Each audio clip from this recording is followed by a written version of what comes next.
네, 시청자 여러분 반갑습니다. 동방신선학교 개병 뉴스입니다. 1월에 새로운 마음으로 운동 시작하시는 분들 많으시죠? 겨울철 건강 상식 알려드립니다. 기온이 낮아져 움츠러들기 쉬운 요즘에는 관절의 움직임 또한 줄어들어서 부상의 위험도가 높아집니다. 스트레칭을 자주 해서 근육이 자연스럽게 따뜻해질 수 있도록 해주면 근육과 관절이 풀어지면서 신진대사가 원활해지고 신경 전달 기능이 촉진된다고 합니다. 또 겨울철은 공기가 건조하기 때문에 수분 섭취도 충분히 해주시고요. 빙판길에 넘어지지 않도록 마찰력이 있는 신발을 잘 신어주시기 바랍니다. 지난 한 주간 지구촌에서 일어났던 개벽 소식을 알려드리겠습니다.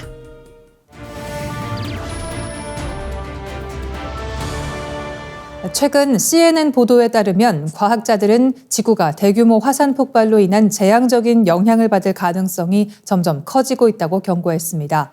제네바 대학의 마르쿠스 스토펠 기후 교수는 이번 세기 안에 대규모 화산 폭발이 발생할 확률을 6분의 1로 평가하며 이는 만약의 문제가 아니라 언제의 문제라고 강조했습니다. 1815년 인도네시아의 탐보라산 대폭발은 지구 역사상 가장 강력한 화산 폭발로 기록되었습니다. 이로 인해 방출된 이산화황 입자가 성층권에 머물며 태양빛을 반사, 지구 온도를 급격히 낮췄습니다. 그 결과 여름이 없는 해로 알려진 이듬해 전 세계는 극심한 기후변화와 식량 부족, 또 질병 확산으로 수십만 명의 희생자를 냈습니다. 최근 과학자들은 또 다른 대규모 화산 폭발이 다가오고 있으며 이는 인구가 더 밀집되고 지구가 기후변화로 더욱 따뜻해진 현대에서 과거보다 훨씬 큰 영향을 미칠 수 있다고 경고하고 있습니다. 대규모 화산 폭발은 막대한 양의 이산화황을 성층권에 방출하며 지구 냉각을 초래합니다.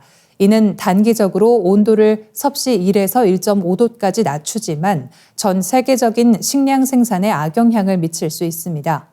오늘날 지구는 산업화로 인해 기온이 높아진 상태입니다.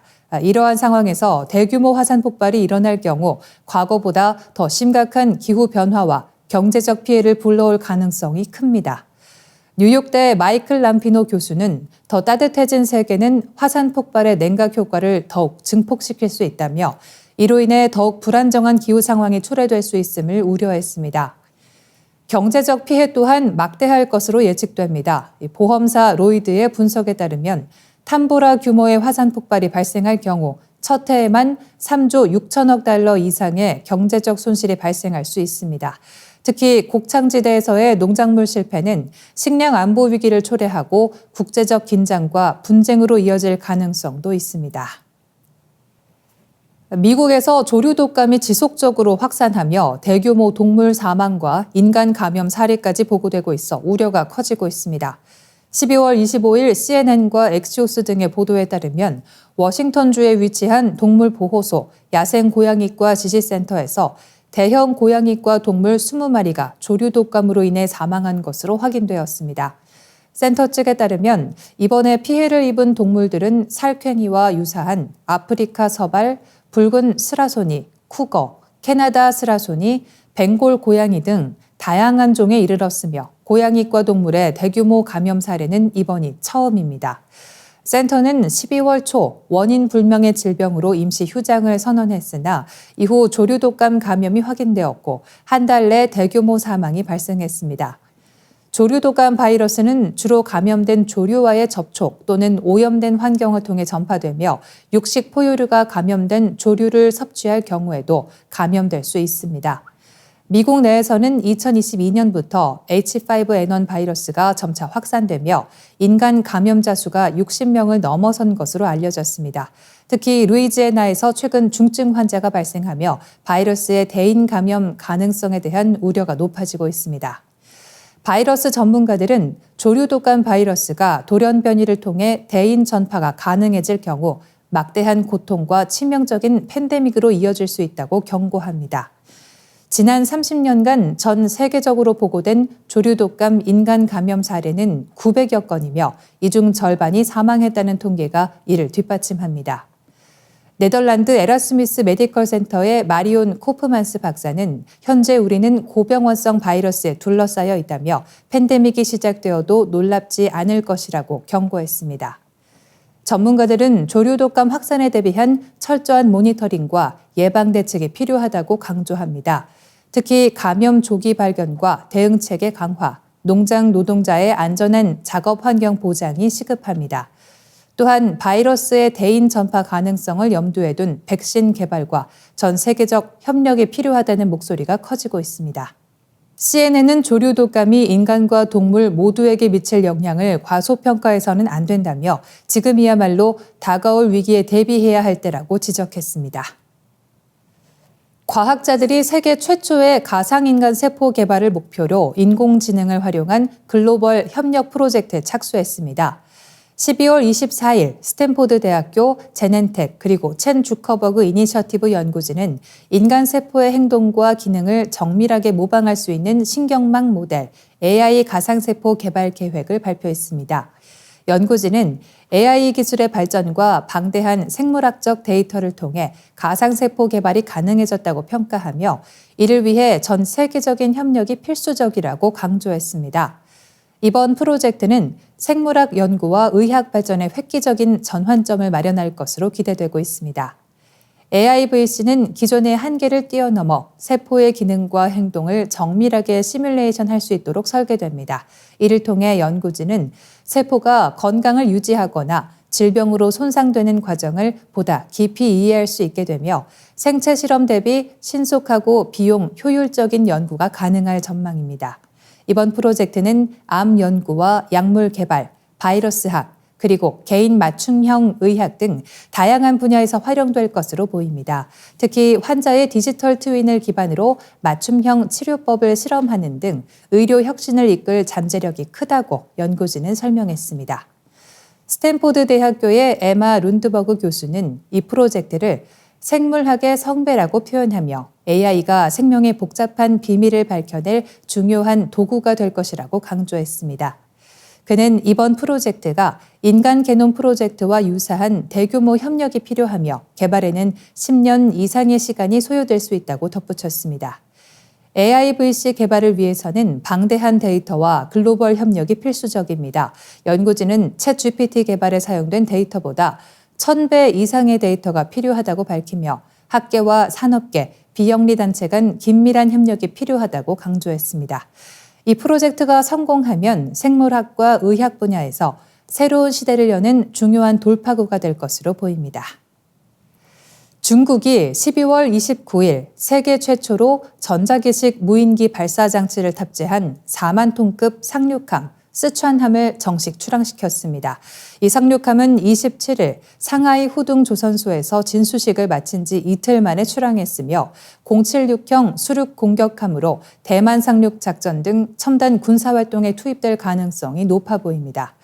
쓰촨함은 기존의 075형 하이난급 상륙함보다 배수량이 4,000톤 더 많은 준항모급 군함으로 상륙정과 탱크 등 중장비 탑재 능력을 대폭 강화했습니다. 중국 중앙방송은 쓰촨함이 전자식 캐터펄트와 착륙장치를 채택해 무인기 및 고정익 전투기를 운용할 수 있는 능력을 갖췄다고 보도했습니다. 전문가들은 이를 통해 중국 해군의 상륙작전 능력과 속도가 크게 향상될 것으로 분석하고 있습니다. 중국은 또한 26일 세계 최초로 6세대 전투기를 시험 비행했다고 밝혔습니다. 청두와 선양에서 각각 개발된 두 모델은 서로 다른 특성을 가지며 스텔스 기능과 극초음속 비행 능력을 포함한 차세대 기술을 적용했습니다. 특히 청두의 전투기는 초음속 램제트 엔진을 장착해 준궤도 고도에서 비행이 가능하며 격추가 거의 불가능한 성능을 자랑합니다. 27일에는 최신 디지털 배열 레이더를 탑재한 신형 조기 경보기 쿵징 3000이 서부 시안 상공에서 포착되었습니다.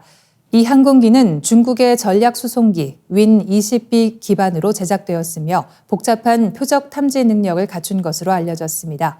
미국 국방부는 최근 발표한 2024년 중국 군사력 보고서를 통해 중국이 끊임없이 해군력을 강화하고 원양 해역에서 더욱 빈번하고 규모가 큰 활동을 펼치며 글로벌 영향력을 확대하고 있다고 지적했습니다. 특히 군함과 군수지원함을 빠른 속도로 건조하고 있어 미군의 대응이 힘에 부치는 상황이라고 토로했습니다. 두원룽 중국 군사 전문가는 전 세계에서 무인기를 핵심 함재기로 채택한 함정은 현재로서는 중국의 076형 상륙함이 유일하다고 말했습니다. 2025년은 양자역학 탄생 100주년을 기념하는 세계 양자과학 기술의 해로 지정됐습니다. 유엔은 올해 6월 양자역학과 그 응용 기술의 중요성을 대중에게 알리기 위해 2025년을 특별 기념의 해로 선포했습니다. 양자역학의 역사는 1925년으로 거슬러 올라갑니다. 독일의 베르너 하이젠베르크는 미시 세계의 입자 행동을 설명하는 행렬 역학을 제안했고, 오스트리아의 에르빈 슈레딩거는 물질의 상태를 설명하는 슈레딩거 방정식을 완성했습니다. 이 시기를 기점으로 양자역학은 현대 물리학의 핵심 이론으로 자리 잡았습니다. 100년이 흐른 지금 양자역학을 기반으로 한 양자 컴퓨터와 양자 통신 등 첨단 기술은 빠르게 현실화되고 있습니다. 특히 양자 컴퓨터는 복잡한 연산을 수행하는 큐비트를 활용해 기후변화 예측, 신약 개발, 자원 최적화 등 다양한 분야에서 활용될 잠재력을 가지고 있습니다. 하지만 큐비트가 외부 환경에 민감해 발생하는 오류를 극복하는 것이 기술적 과제로 남아 있습니다. 구글은 최근 큐비트 추가로 오류를 줄이는 획기적인 기술을 개발하고 이를 국제학술지 네이처에 발표하며 양자 컴퓨팅의 새로운 가능성을 제시했습니다. CES 2025에서도 처음으로 양자 컴퓨팅 컨퍼런스가 개최될 예정으로 이 기술에 대한 전 세계적인 관심이 집중되고 있습니다. 양자 통신 기술도 진전을 보이고 있습니다. 양자 중첩 상태의 광자를 활용하면 해킹이 불가능한 통신 시스템을 구축할 수 있습니다. 중국은 2016년 양자통신 인공위성 묵제를 발사한 후 1200km 이상 떨어진 거리에서 성공적으로 통신을 구현하며 이 분야의 선두주자로 자리 잡았습니다. 미국 하버드대 역시 기존 광통신망을 활용해 35km 떨어진 두 지점에서 양자통신을 성공적으로 시연하며 기술 상용화 가능성을 입증했습니다. 유엔은 양자과학 기술은 기후변화와 에너지, 식량 안보 등 전 세계적인 문제 해결에 핵심적인 역할을 할 것이라며 이번 100주년을 기점으로 새로운 양자혁명의 시대가 열릴 것이라고 강조했습니다. 12월 28일 오전 9시 3분 태국 방콕에서 출발해 전남 무안공항에 착륙하던 제주항공 7C2216편이 랜딩 기어 문제로 추락 직후 화재가 발생해 탑승자 181명 중 179명이 숨지는 비극으로 이어졌습니다. 해당 항공기는 보잉 737-800 기종으로 제조사는 미국 항공기 제조업체 보잉사입니다. AP통신은 보잉은 올해 이미 연이은 악재로 어려움을 겪었으나 한국에서의 참사로 특히 불행한 연말을 맞았다고 보도했습니다. 보잉 737-800 기종은 전 세계적으로 널리 사용되는 모델로 이번 사고로 보잉의 안전 문제가 다시 주목받고 있습니다. AP통신은 보잉의 반복되는 안전 문제는 회사의 신뢰를 심각하게 훼손하고 있다고 평가했습니다. 지난 1월 알래스카 항공의 보잉 737 맥스 9 여객기가 비행 중 도어 패널 고정 볼트가 빠져 긴급 회항했으며 4월에는 델타 항공의 보잉 767 여객기에서 비상 탈출 슬라이드가 떨어지는 사고가 발생했습니다. 5월에는 페덱스 익스프레스 소속 보잉 767 화물기가 튀르키예 이스탄불 공항에서 앞바퀴 없이 동체 착륙을 시도하며 불꽃을 내기도 했습니다. 특히 보잉은 2018년과 2019년 인도네시아와 에티오피아에서 발생한 737 맥스 추락 사고로 총 346명의 사망자를 내며 항공기 제작 역사상 최악의 위기를 겪은 바 있습니다. 이 사고로 보잉은 5년 동안 230억 달러 이상의 손실을 입었고 유럽의 에어버스 시장 점유율을 빼앗기며 경쟁력 약화로 이어졌습니다. 안전 논란과 함께 보잉은 임금 동결과 복지 축소에 반발한 노동자들의 대규모 파업으로 생산의 차질을 빚고 있습니다. AP는 보잉은 과거 미국 제조업의 상징으로 여겨졌으나 최근 반복된 문제는 이 회사의 주가를 30% 이상 하락시켰다고 보도했습니다. 추락한 제주항공 여객기의 기령은 15년으로 비교적 신형에 속하며 제주항공은 보잉 737-800과 보잉 737-8 모델을 주력으로 운영 중입니다. 세계 최대 운용사인 아메리칸 항공도 보잉 737-800기종을 300세대 운용하고 있습니다.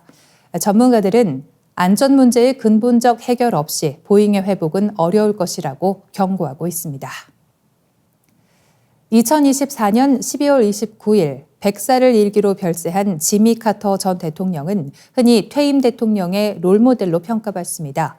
그가 퇴임 뒤 펼친 분쟁 해소를 위한 평화 활동 및 지역 봉사 때문만은 아닙니다. 혹평을 받았던 재임 시절의 정책도 시간이 갈수록 가치를 인정받고 있기 때문입니다. 1977년부터 1981년까지 재임했던 카터 전 대통령은 경제 불황과 석유 위기, 이란 대사관 인질 사태 등으로 인해 유약한 대통령이라는 비판을 받았습니다. 그러나 그의 인권 외교와 도덕 정치, 그리고 냉전에 대응한 정책들은 소련 붕괴의 씨앗을 뿌린 깃틀로 평가받고 있습니다. 특히 캠프 데이비드 협정을 중재하며 이스라엘과 이집트 간 역사적 평화 협정을 이끌어냈고 파나마 운하 반환 및 전략 무기 제한 협정 타결도 굵직한 업적으로 남겼습니다. 그러나 오일 쇼크와 쓰리마일 핵 발전소 사고, 이란 대사관 인질 사건 등으로 지지율이 하락하면서 1980년 대선에서 로널드 레이건에게 패배했습니다. 퇴임 후 카터 전 대통령은 인권과 평화를 위한 헌신적인 활동으로 재조명받았습니다. 1982년 설립된 카터 센터는 전 세계를 돌며 평화 협상, 선거 감시, 질병 퇴치 등의 활동을 이끌었습니다. 1994년 1차 북핵 위기 당시에는 김일성 주석과의 회담을 통해 북미 협상과 남북 정상회담의 물꼬를 텄습니다. 팔레스타인 주민의 인권 보장을 위해 목소리를 높였고 이러한 활동으로 2002년 노벨 평화상을 수상하기도 했습니다.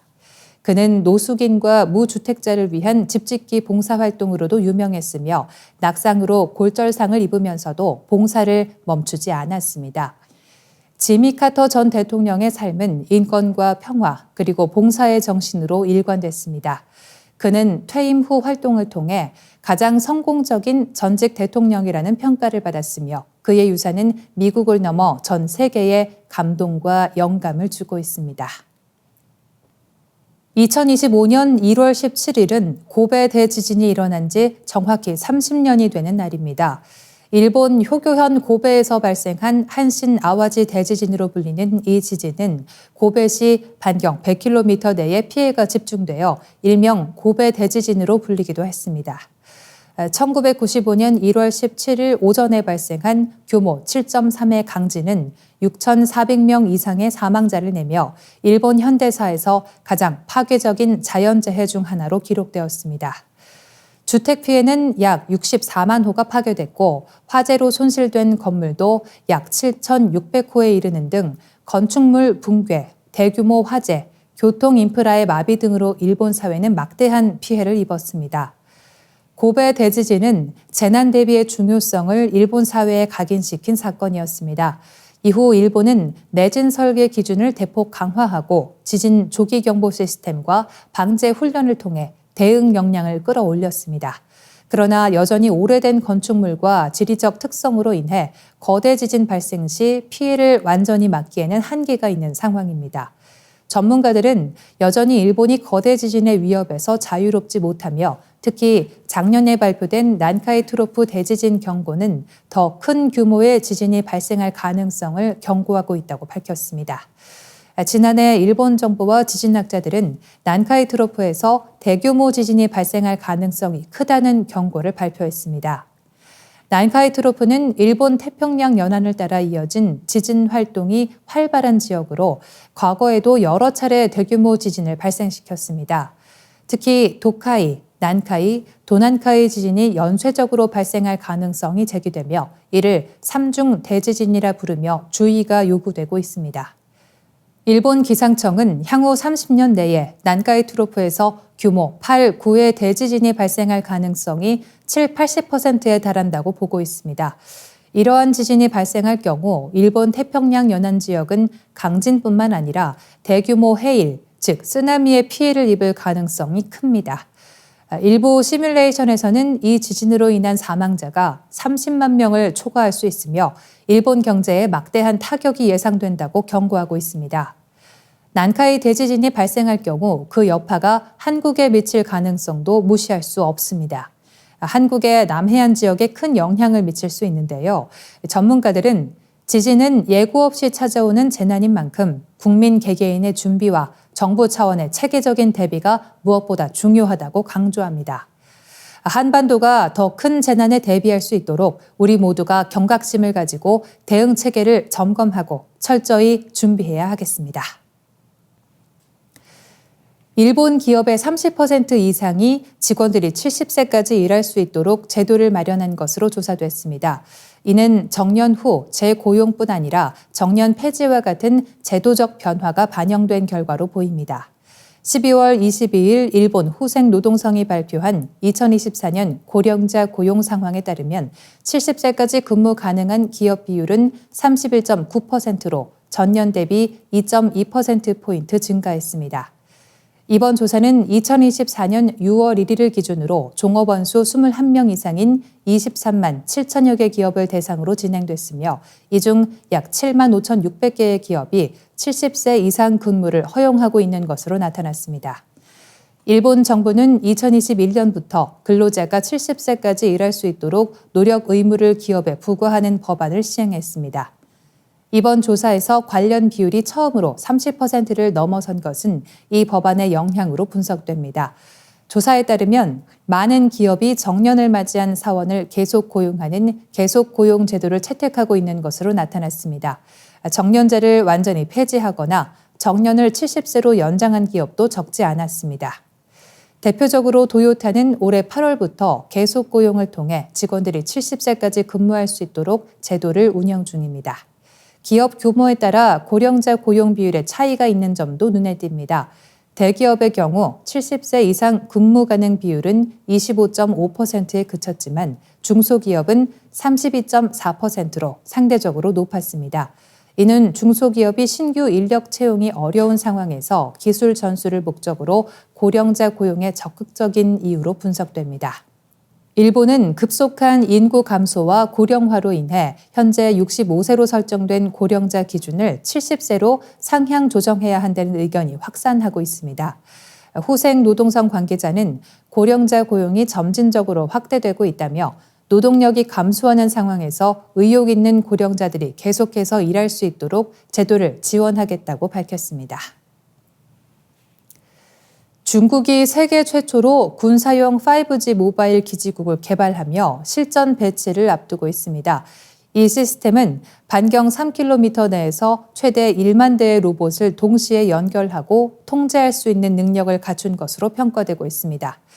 홍콩 사우스차이나 모닝포스트는 중국 국영 통신사 차이나 모바일과 인민해방군 연구팀이 공동으로 5G 군사용 기지국을 개발했다고 보도했습니다. 이 시스템은 빠른 데이터 처리 속도와 높은 안정성을 갖추고 있어 지상 기지국이 없는 환경에서도 연결이 끊기지 않는 통신을 제공합니다. 군용 차량에 탑재된 드론 플랫폼은 이동 중에도 공중에서 기지국 역할을 수행하며 착륙 시 충전을 진행하는 방식으로 설계됐습니다. 이를 통해 복잡한 지형에서도 초당 10GB의 데이터 처리량과 15ms 이하의 낮은 지연 시간을 유지할 수 있습니다. 중국은 이미 세계 최대 규모인 420만 개 이상의 5G 기지국을 보유하고 있으며 이번 군사용 기지국 개발로 무인 전장 기술을 한 단계 끌어올렸습니다. 특히 대규모 드론과 로봇 군대의 효율적인 운영을 가능케 해 미래 전장에서 인간 병사를 대체할 가능성을 시사하고 있습니다. 사우스차이나 모닝포스트는 중국의 군사용 5G 기술이 전 세계적으로 스마트 무기의 활용폭을 넓힐 것이라며 중국은 현재 지구상에서 가장 큰 무인 군대를 건설 중이라고 평가했습니다. 반면 미국은 2020년부터 군사적 목적으로 5G 기술 개발에 나섰으나 기술적 문제로 인해 발전 속도가 더디다는 점도 지적됐습니다. 앞으로 중국의 5G 군사 기술이 글로벌 군사력 경쟁에서 어떤 영향을 미칠지 주목됩니다. 태양에서 방출된 물질로 인해 발생하는 지자기 폭풍의 강도가 새해 들어 높아지고 있습니다. 미 해양대기청은 지자기 폭풍을 G1에서 G5까지 강도에 따라 나누며 G4는 강한 폭풍에 해당합니다. 지난해 G4 폭풍은 단 4차례 기록됐고 그보다 강한 G5 폭풍은 한 번 발생한 바 있습니다. 지자기 폭풍은 태양에서 방출된 고에너지 물질이 지구 자기장에 영향을 미치며 발생합니다. 강력한 폭풍이 발생하면 극지방이 아닌 중위도에서도 오로라가 관측될 수 있습니다. 실제로 전날 미국 캘리포니아 남부와 독일에서도 평소에는 보기 힘든 오로라 현상이 나타났습니다. 그러나 문제는 폭풍이 전자기기와 인프라에 심각한 영향을 줄 수 있다는 점입니다. 미 해양대기청은 GPS 성능 저하와 전압 제어 문제를 경고하며 전력망과 관련된 장애가 발생할 가능성을 제기했습니다. 한국우주환경센터는 위성, 항공, 방송통신 등 관련 기관에 우주 전파 재난 경보를 발령하며 대비를 요청했지만 현재까지 피해는 보고되지 않았습니다. 전문가들은 올해 지자기 폭풍이 빈번해질 가능성이 크다고 경고합니다. 이는 태양 흑점 활동이 최대치에 이르는 태양 활동 극대기와 맞물려 있기 때문입니다. 흑점은 코로나 질량 방출의 주요 원천으로 CME는 지구 자기장을 교란시키는 핵심 원인입니다. 따라서 올해는 GPS를 비롯한 전자기기와 통신망의 작동에 차질이 발생할 가능성이 높아질 것으로 예상됩니다. 세계 우주기상 관측기관들은 추가 경보와 피해를 방지하기 위한 대비책 마련에 주력하고 있습니다. 중국이 세계 최장 고속도로 터널 건설을 완료하며 기술력을 입증했습니다. 천산 중부를 관통하는 천산 승리터널이 12월 30일 전 구간 연결을 완료하며 길이 22.13km로 세계 최장의 고속도로 터널 기록을 세웠습니다. 천산 승리터널은 평균 고도 3,000m의 만년설지대를 관통하며 건설되었습니다. 약 3,000명의 인부가 극한 추위와 저산소 환경에서 투입되었으며 신기술과 장비가 활용된 대규모 공사가 지난 4년 동안 진행되었습니다. 터널은 왕복 4차로로 설계되었으며 차량은 시속 100km로 주행할 수 있습니다.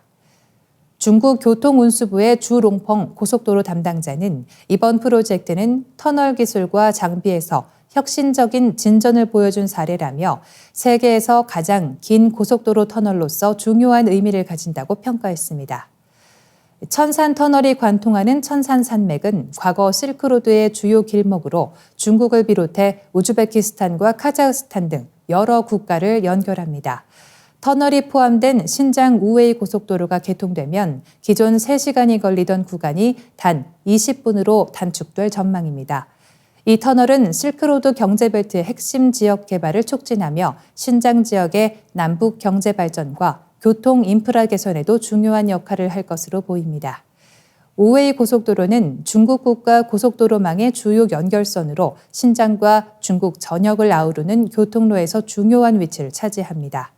터널이 포함된 고속도로는 2025년 개통을 목표로 하고 있으며 완공 후 중국과 유럽, 여러 국가를 효율적으로 연결하는 교통 요충지로 자리 잡을 예정입니다.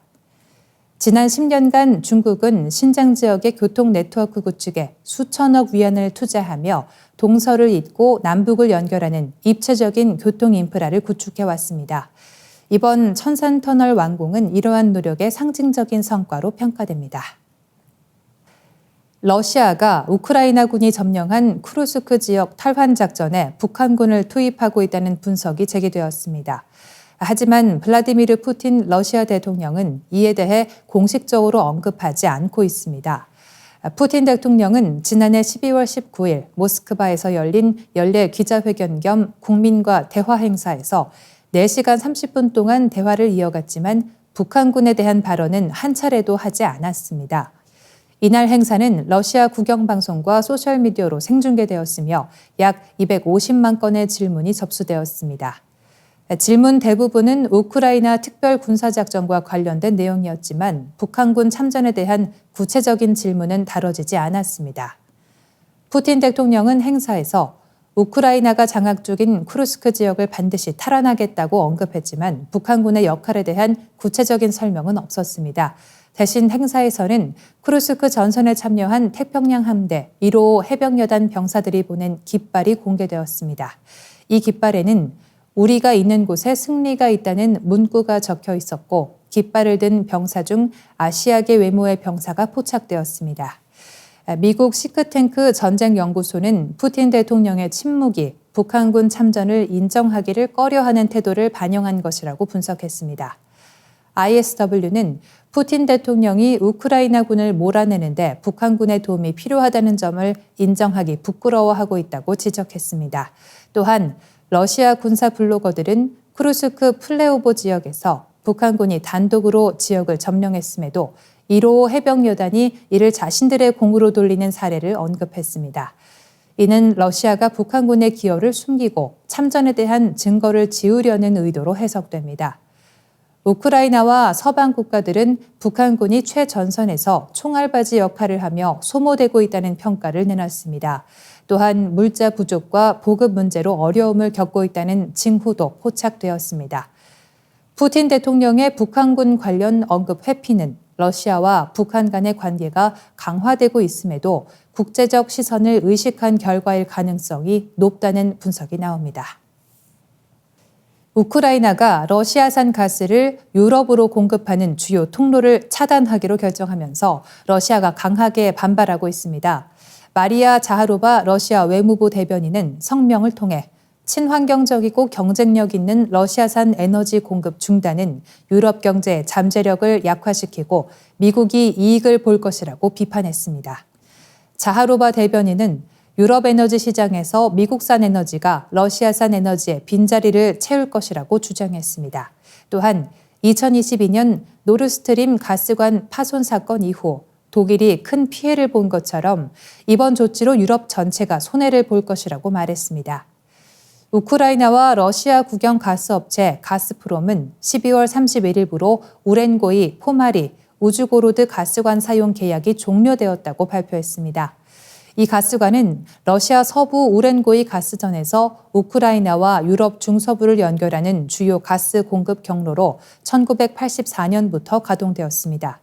우크라이나는 이번 결정을 국가 안보를 위한 역사적인 조치로 평가하며 러시아가 유럽 에너지 시장에서 영향력을 잃고 재정적으로 큰 손실을 보게 될 것이라고 밝혔습니다. 볼로디미르 젤렌스키 우크라이나 대통령은 이를 러시아의 큰 패배 중 하나라고 언급했습니다. 한편 로이터 통신은 이번 가스 공급 중단으로 우크라이나는 연간 약 8억 달러의 운송 수수료를, 러시아는 약 50억 달러의 가스 판매 수익을 잃게 될 것으로 추산했습니다. 이로 인해 러시아산 가스의 유럽 공급은 튀르키예를 경유하는 투르크스크림 가스관으로 제한됩니다. 컬럼비아대 타티아나 마트로바는 이번 결정을 두고 러시아가 유럽 에너지 시장을 지배했던 시대의 상징적인 붕괴라고 평가했습니다. 국제분쟁 전문 싱크탱크 국제위기그룹은 2025년 주목해야 할 10대 분쟁 중 하나로 한반도를 선정했습니다. ICG는 많은 변화 속에 한반도가 불안정한 2025년을 맞았다며 우려를 표했습니다. 또한 김정은 북한 국무위원장이 지난해 남한과의 평화통일 정책을 공식적으로 포기하고 러시아와 포괄적, 전략적, 동반자 관계 조약을 체결한 점을 지적했습니다. 특히 북한이 우크라이나 전쟁 지원을 위해 러시아에 군대를 파병한 것도 주목해야 할 사항으로 꼽았습니다. 남북한이 사실상 연락을 단절한 상태에서 긴급 상황 발생 시 관리 방법이 거의 없다는 점도 강조했습니다. ICG는 러시아가 중국의 반발을 우려해 북한의 핵무기 기술을 제공하지 않을 것으로 보지만 전투기와 탄도미사일 기술 지원 가능성은 여전히 남아있다고 분석했습니다. 북한이 이러한 기술을 바탕으로 군사 도발에 나설 경우 한반도에 미군 자산이 추가 배치될 가능성이 크며 이는 중국이 가장 우려하는 시나리오라는 점도 지적됐습니다. 또한 윤석열 대통령의 12.3 비상계엄 사태와 탄핵 소추안 가결 등 한국 내부의 정치적 불안정성도 한반도 정세에 영향을 미칠 수 있다고 분석했습니다. 여기에 더해 백악관으로 복귀를 앞둔 도널드 트럼프 미국 대통령 당선인의 정책도 한반도 정세의 불확실성을 더할 요인으로 꼽았습니다. ICG는 트럼프 당선인이 한미 상호 방위 조약을 폐기하거나 주한미군을 철수시킬 가능성은 낮지만 방위비 분담금 증액 요구나 한국 내 자체 핵무장 논의를 추진할 수 있다고 경고했습니다. 또한 한미 동맹에 대한 미국의 모호한 태도가 김정은 위원장을 더욱 대담한 행동으로 이끌 위험성을 제기했습니다. ICG는 김 위원장이 전면전에 나설 가능성은 작지만 러시아와의 관계 강화, 한국 내 정치적 혼란, 트럼프 당선인의 불확실한 신호 등이 맞물려 오판으로 상황이 악화될 수 있다고 경고했습니다. 한편 ICG는 한반도 외에도 2025년 주목해야 할 분쟁 지역으로 시리아, 수단, 우크라이나와 유럽 안보, 이스라엘과 팔레스타인, IT, 미국과 멕시코, 미얀마, 그리고 중국과 미국 간의 갈등을 꼽았습니다. 이상으로 동방신선학교 개병 뉴스 마치도록 하겠습니다. 고맙습니다. 더 많은 개벽 소식을 알고 싶다면 STV 상생방송 구독을 눌러주세요.